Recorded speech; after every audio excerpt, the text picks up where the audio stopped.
Matthew chapter 2, the visit of the sages, the sojourn in Egypt, the slaying of the little children, the return from Egypt. And he who is Jesus, having been born in Judea's Bethlehem in the days of Herod the king, behold, sages from the east arrived in Jerusalem, expressing, Where is he who is born King of the Jews? For we became aware of the star of him in the east, and have come from there to here to show reverence to him. And having heard this, he who is King Herod was troubled, and all Jerusalem with him. And he gathered all of the chief priests and scribes of the chosen people to ascertain from them where the Anointed One was to be born, who all said to him, In Judea's Bethlehem, for this was written through the spokesman. And you, Bethlehem, in the land of Judah, are in no way least among the leaders of Judah. For from you will proceed a leader, the kind who will shepherd the chosen people of me, that which is Israel. After this, Herod, having secretly inquired of the sages, found out from them the exact time when the star became visible, and, sending them on to Bethlehem, said, Having journeyed, search out diligently concerning the little child, and, after you have come upon the object of your search, bring word to me, in order that I too may appear before him to show reverence to him. And after they had heard from the king, they went from there, and behold, the star which they had become aware of in the east conducted them until it had come to establish itself above where the little child was. Now when they saw that the star had come to rest there, they rejoiced with exceedingly great joy. And having come into the house, they saw the little child with Mary his mother, and having dropped, they showed reverence to him. And having uncovered their precious stores, they presented gifts to him, gold and frankincense and myrrh. And having been admonished by way of a dream not to return to Herod, they went back to their country by another route.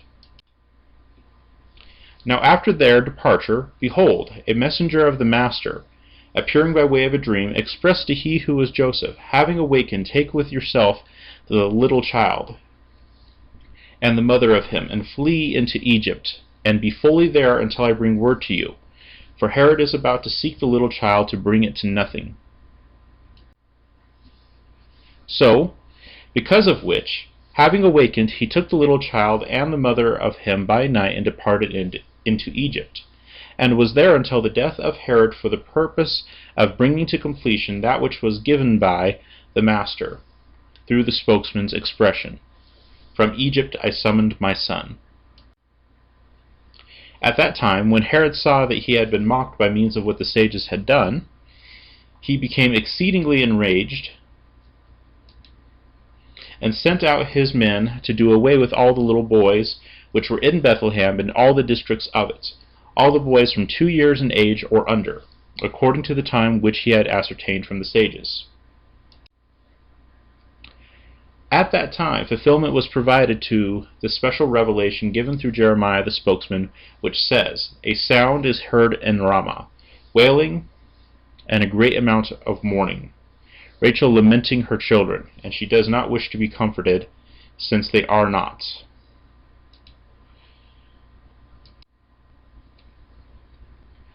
Now when the end of he who was Herod had come, behold, a messenger of the Master, appearing by way of a dream, to he who was Joseph in Egypt, expressed, Having awakened, take with yourself the little child, the mother of him, and proceed into Israeli territory. For the ones who sought the soul of the little child have died.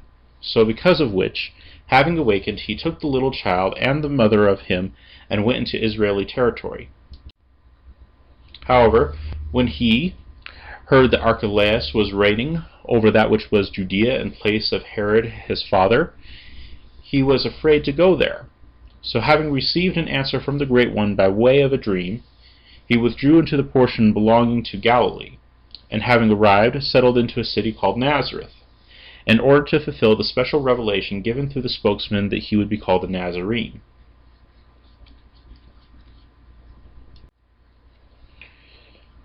Following is a list of cross references for the given verses. If you would like to look at these in more detail, simply pause the video.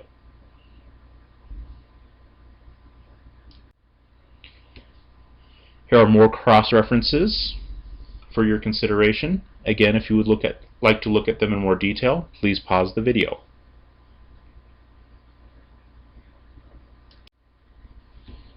There is a variant that is found in verse 2:18.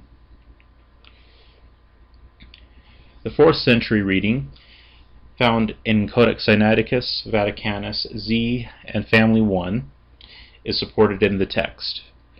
However, there's a 5th century variant which expands verse 18 to say a dirge and wailing. This is found in manuscripts C, D, L 205 and the Byzantine text, essentially the majority text. This variant seems to be the result of an effort to make the text of Matthew adhere to the text of the Septuagint, Jeremiah 38:15 in the Septuagint. This is to be expected, as the Septuagint-based text was the almost universal form of the Old Testament found in the early church during its first few centuries of existence.